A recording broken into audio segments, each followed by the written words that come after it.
Until it got dark, my new mother from Vietnam and I sat across from each other. Will you see me as just a woman tonight? At that moment, my heart was beating like crazy, and I couldn't ignore her earnest desire as she looked at me with tears in her eyes. In the end, I had crossed a forbidden wall that I should not have crossed. And from that day on, our lives changed completely. What kind of catastrophe would this choice bring? And what kind of ending would await us? I will now tell you a story that will shock you more than you can imagine. My name is Shota Tanaka. I turned 25 this year, and I was living an ordinary life, attending my final year of vocational school and working part-time. My father raised me alone for a long time. I realized how difficult it must have been for my father, who had lost his mother at an early age, to raise his son alone. As I grew older, I came to understand more deeply. My father ran a small construction company, but the stress of work and loneliness eventually led him to rely on me. As I watched my father like that, I made up my mind that I would definitely repay him someday. But one day, my father brought a strange woman home. When I opened the front door, I gasped when I saw the face of the woman standing next to my father. She was very red, and to my surprise, she looked almost the same age as me. My father looked at me with a happy smile and said, "Sita, say hello. This is the woman who will be your new mother." Quote. For a moment, I couldn't believe my ears. Your new mother? My father answered with a natural smile. Oh, it's no wonder you're surprised. But everyone has the right to be happy. Dad also wants to start a family again. Quote. The woman next to him bowed her head shyly and said in a small voice, "Nice to meet you. My name is Rin. I look forward to working with you." Quote. At that moment, my mind was a mess. The woman I had to call my new mother was the same age as me. Could this really be real? I forced a smile and greeted her back, but inside I was in a mess. I didn't want to go home for a few days. But I couldn't avoid it. Lee quickly tried to learn housework, and although her Japanese was still halting, she would often come to me to ask for help. "Shita-san, what is this called?" "It's a toru." "Oh, toru. Thank you." At first, I felt awkward, but gradually I opened up to her awkward yet pure appearance.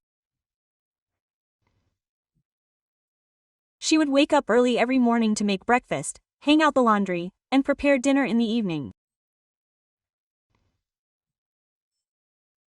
Seeing her trying so hard to become a part of the family in an unfamiliar Japanese lifestyle, I naturally began to help out.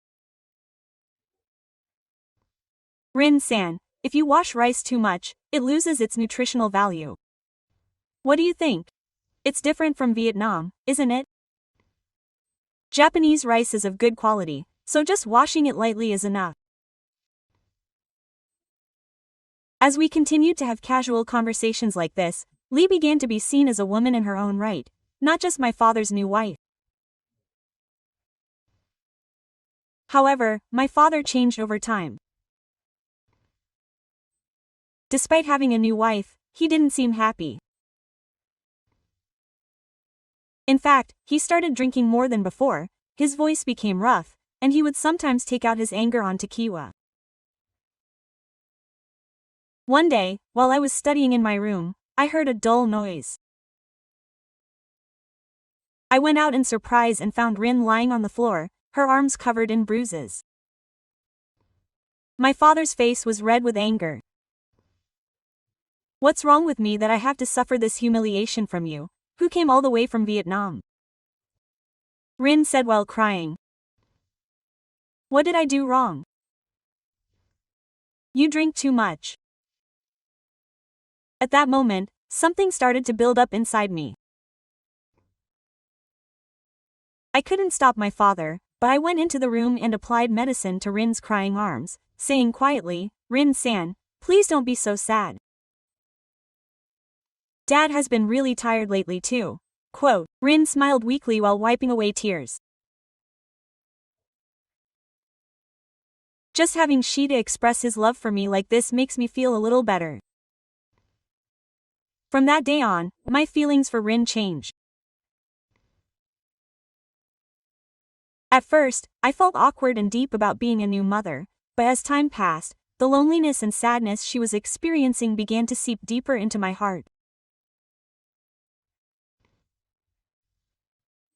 And I myself felt that those feelings were gradually changing in a different direction. My father's habit of shouting became worse and worse. Perhaps it was the stress of work, but his inferiority complex towards his young wife seemed to push him deeper into the world of drinking. A father came home drunk and started yelling at Ririka. Why do you always look at me like that? Do you hate me because I'm old? Ririka shook her head with a puzzled expression. No, that's not it. I just wanted you to cut back on your drinking.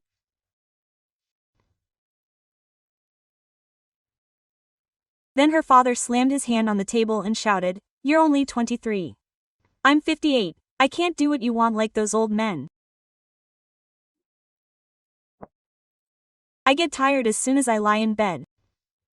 How can I satisfy a young woman like you?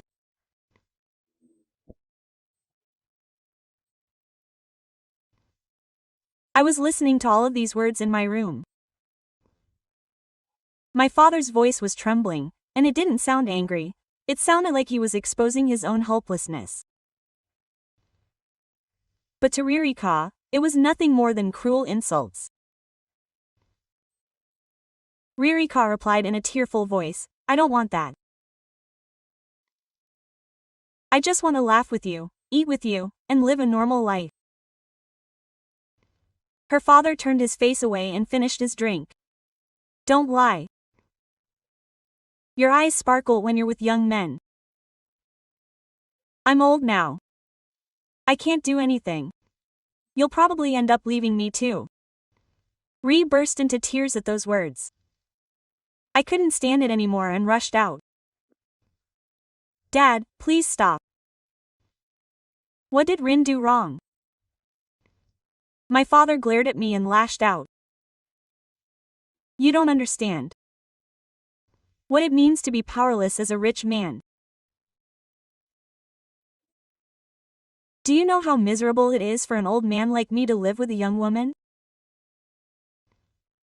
The atmosphere in the house became even more gloomy that night. My father became increasingly dependent on alcohol, and Ri became even more silent. A few days later, he was scheduled to go on a business trip to the Yoshida area for several days. It was just Rin and I left. That night, when I went to the bar to get a drink, Rin was sitting at the table drinking by herself. I called out to her cautiously. Rin, drinking alone until this late is not good for your health. Rin looked up at me and smiled weakly. Shida-san, I don't understand why I feel so lonely even when I'm with my father. I'm just a woman, but I always feel like I'm alone. Even though we live together, it doesn't feel like we're living together. I couldn't say anything. I just sat next to her, accepted her drink, and drank with her. As time passed, Tori started crying and poured her tears down my face. Shida-san, how am I supposed to live from now on? It's so hard being the only one in Japan. I held her hand tightly and said, I'm here. From now on, I'll be by your side and protect you. Quote. Jin looked at me with tears in his eyes and answered in a very small voice. Quote. Thank you, Shida-san. I feel like I can breathe a little more because you're talking to me like this. Quote. At that moment, I understood. In my heart, Hayashi was no longer a new mother. A few days later, something unexpected happened. That day, my father was busy working hard at the construction site as usual. He had been working on a particularly big project recently and had been under a lot of stress. Then, in the early hours of the morning, my father received a phone call from the hospital. You're Shota Tanaka, aren't you? I'm sorry to say that your father collapsed from a heart attack. For a moment, I lost my hearing, and my legs gave out, and I collapsed on the spot. When I arrived at the hospital, my father had already lost consciousness, and he eventually passed away that night. The funeral hall was filled with tears and mourning, but inside my heart, I felt a mixture of very complicated emotions. On the one hand, I felt the shock and sadness of losing my father, and on the other hand, the reality that I would be the only one left at home was pressing in. After the funeral, the house was extremely quiet. The drinking tiles that my father had used were still there in the house, and in the empty room, only the faint scent of alcohol wafted through the air. Rin sat by the window and stared out into the distance in silence for a long time. I approached her and asked her cautiously, "Are you okay, Rin?" She slowly turned her head and answered, "Fuda, where should I go from here? I have no one on my side in Japan." With my father gone, her voice was close to despair. My heart choked up when I heard those words. Quote. Don't worry. I'm here. From now on, I will protect you. Her eyes trembled and she stared at my face for a long time. We continued to live together awkwardly for several days. The void left by my father's departure was great, but in that empty space, each other's presence felt even greater. Every morning, as we sat across from each other at the breakfast table, the fact that my father had always been in the middle before, but now it was just the two of us, was all too clear. One evening, I went into the kitchen after studying. Rin was sitting alone drinking. Her face was pale and there were clear signs of crying around her eyes. I approached her and said, "Are you drinking again?" Rin answered with a weak smile. "Sita-san, if you don't do this, I feel like I'm going crazy. I can't breathe being alone at Hito's house." I took the tumbler from her hand and said, "Please stop drinking. If you get sick, your father will be even sadder." Rin stared at me with wide eyes. Then she slowly opened her lips. Quote. "Sita-san, your father never made me happy. Every day I would get drunk and I was always alone. But strangely enough, when I talk to you, my heart feels at ease. Why do I feel this way?" My heart skipped a beat for a moment. It was as if her words were a signal directed at me. But I pretended nothing was wrong and answered. "Rin-san, you think that because things are tough right now. You just feel safe because I'm by your side." Then Rin reached out and covered my hand, saying, "Shida-san, please.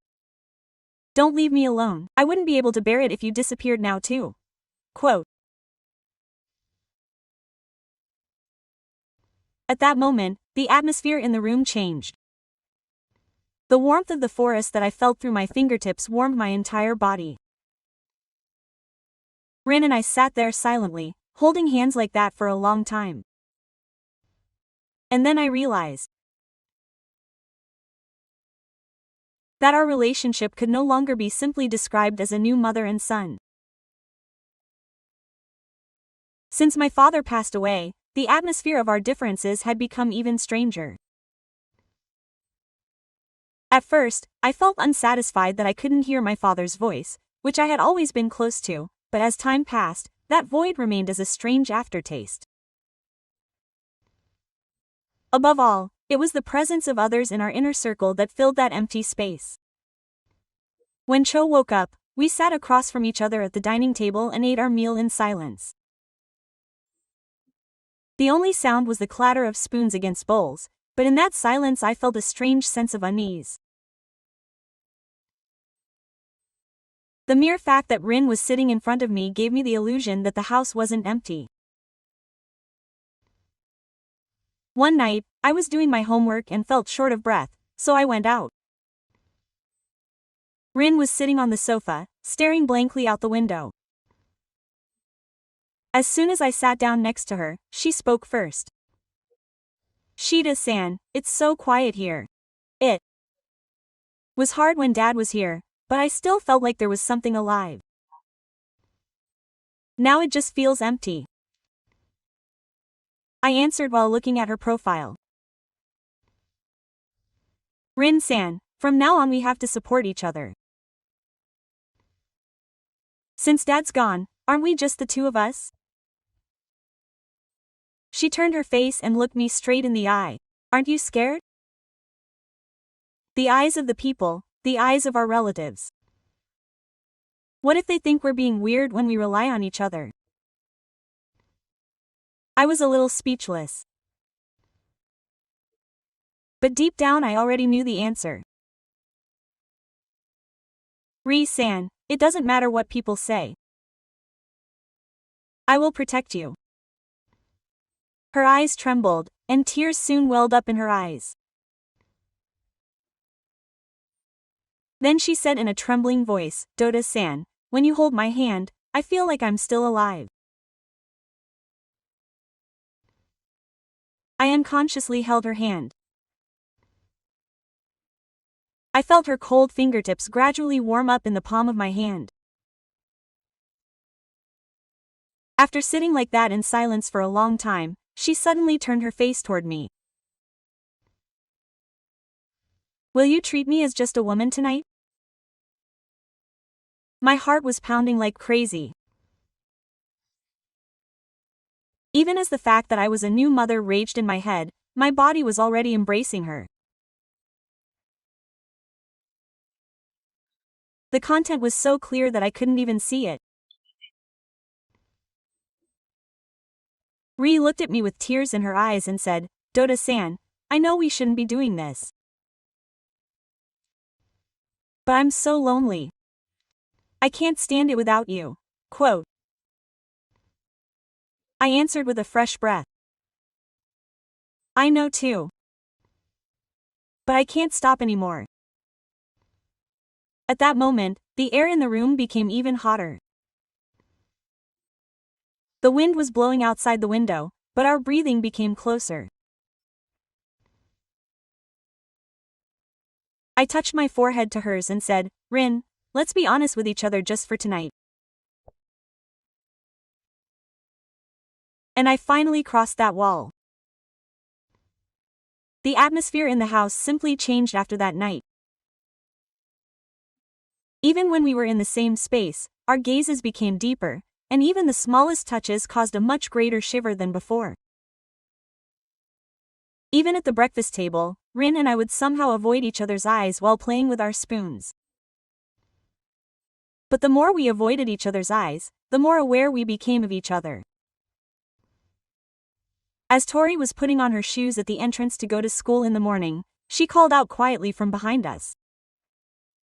"Shota, did you tell anyone about what happened last night?" My heart skipped a beat for a moment. I turned around, looked at her, and answered, "I don't regret it. Isn't that proof that we were sincere with each other? Quote. She looked into my eyes for a long time and then said in a very quiet voice. So did I, but I'm scared. If someone finds out, I held her hands tightly and said, no one will know. It's a secret that only the two of us know. So don't worry, quote.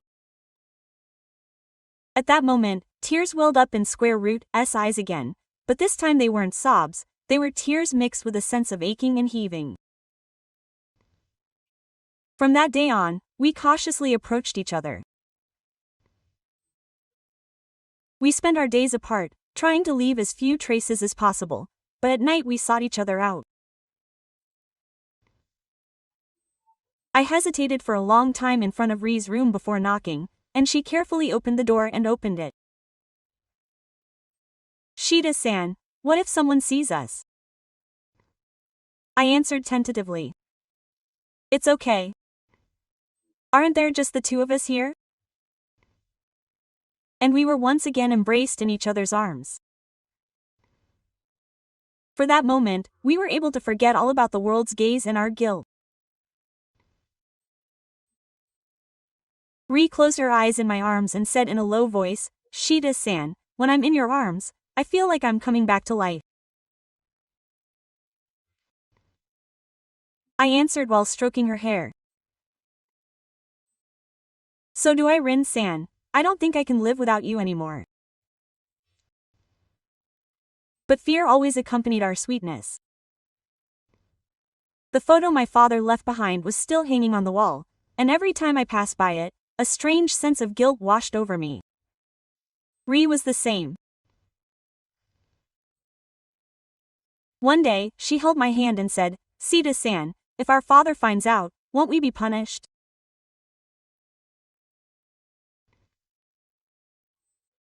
My heart skipped a beat for a moment, but I quickly hugged her tightly and said, our father is no longer here. Does that mean we have to be locked up in loneliness for the rest of our lives? Our father wouldn't want us to live this miserable life either. Upon hearing those words, Lynn burst into tears in my arms for the first time. Her tears seemed to be a sense of release from having been held captive for so long. I held her tighter and made a resolution in my heart. From now on, I must protect Lynn no matter what. We became more and more close. Even in the house, in the room that my father used to use, we longed for each other, and sometimes we would go far away to stay at a hotel under the pretext of attending a memorial service at the base. We had to hide to avoid people's gazes, but those moments of hiding burned us even more like a flame.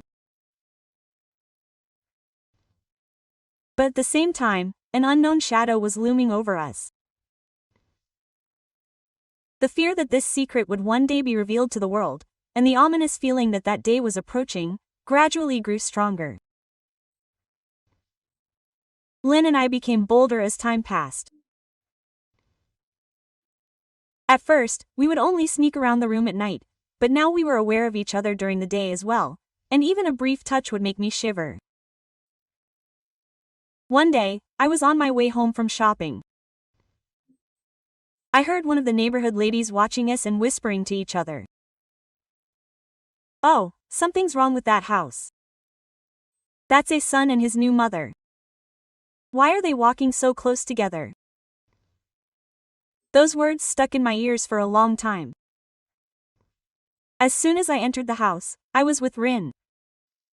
We have to be careful. The neighbors are suspicious. Rin answered with wide eyes and a worried look on her face. They're already talking about that. Shota-san, won't we really be caught on camera like this?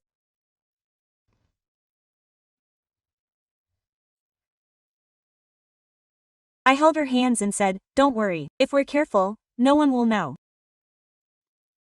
People are just speculating and going sipping. But I myself was gradually becoming anxious. The more we hid our relationship, the more dangerous it became, and the more we tried to avoid it, the closer we became. One day, Rin came into my room and said with tears in her eyes, "Shota-san, I haven't been able to sleep lately. I feel like someone is secretly watching us. I feel like Dad is still somewhere in this house." I hugged her and answered, "Dad is no longer here. But I am here instead. From now on, I will protect you by your side." From that day on, we were even less able to talk to each other. Even outside the house, we couldn't hide our mutual feelings, and strange rumors began to spread among the neighbors. Our relatives would occasionally call and say strange things. "Dota, has anything changed at your house recently?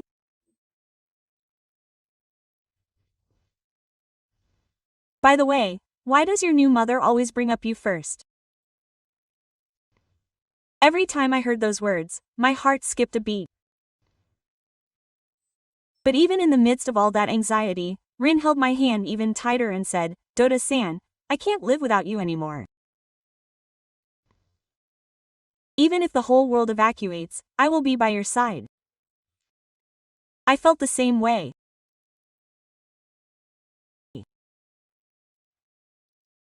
It was a rainy night that day. Ree sat with her arms around me. I could feel her body heat and my heart was beating faster, and I thought I couldn't stand it anymore. "Rin-san, can't we just keep living in hiding like this?" I asked in a low voice. Trin closed her eyes and answered, "Shida-san, I think so too. But if we keep going like this, we'll eventually be found out. But I don't want to give up now." At that moment, I cupped her face in both hands and pressed my lips against hers. The door opened wide and the lights came on. I turned around in surprise, and the ground froze when I saw the person standing in front of the door. My father's older brother, my uncle, was standing there. He had occasionally visited our house after the funeral, but on this day he came by unexpectedly as well. His face was distorted with anger, and his fingers alternated between pointing at me and Rin. "What on earth am I doing? Have you two gone crazy?" Rin's face turned pale and he slumped to the spot, while I froze, unable to say anything. Uncle Saturn shook the house like thunder. "Shida, is this something a human being would do? Isn't this immoral?" The neighbors began to stick their heads out of the windows, startled by the sound, and soon the neighbors began to compete with each other. The rumors about that house were true after all. Rin held my hand while shedding tears. "Shida, what should we do? We're finished." I answered in a trembling voice. "No, Rin. It's definitely not the end. No matter how much you try to escape, I can't let you go." That night our secret was no longer a secret. The rumors spread among the relatives again, and the neighbors' gazes became tighter. Everywhere we went, we were pointed at, and I couldn't look up. But even in all those ways, we held each other's hands tighter.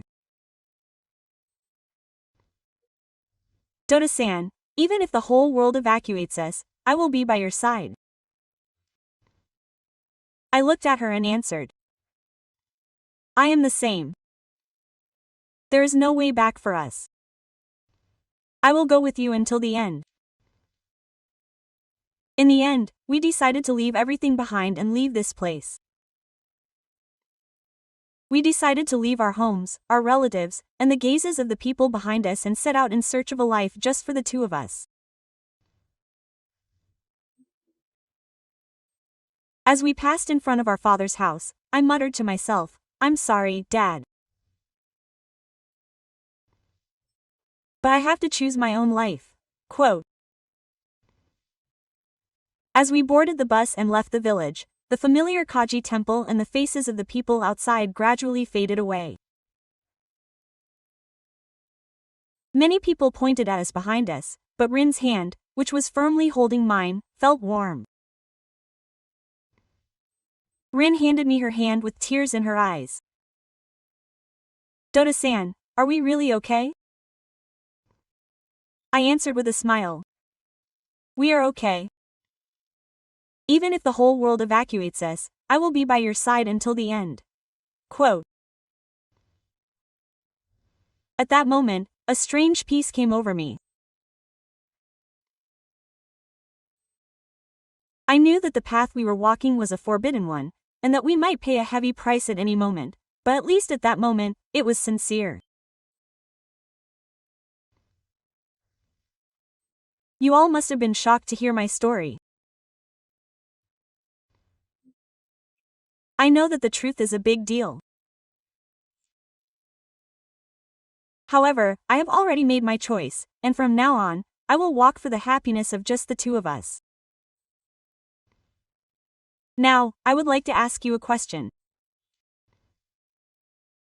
Will the two of us be able to be happy? Is true love waiting at the end of this path? Or will it be regret that can never be washed away? I would appreciate it if you could leave your thoughts in the comments.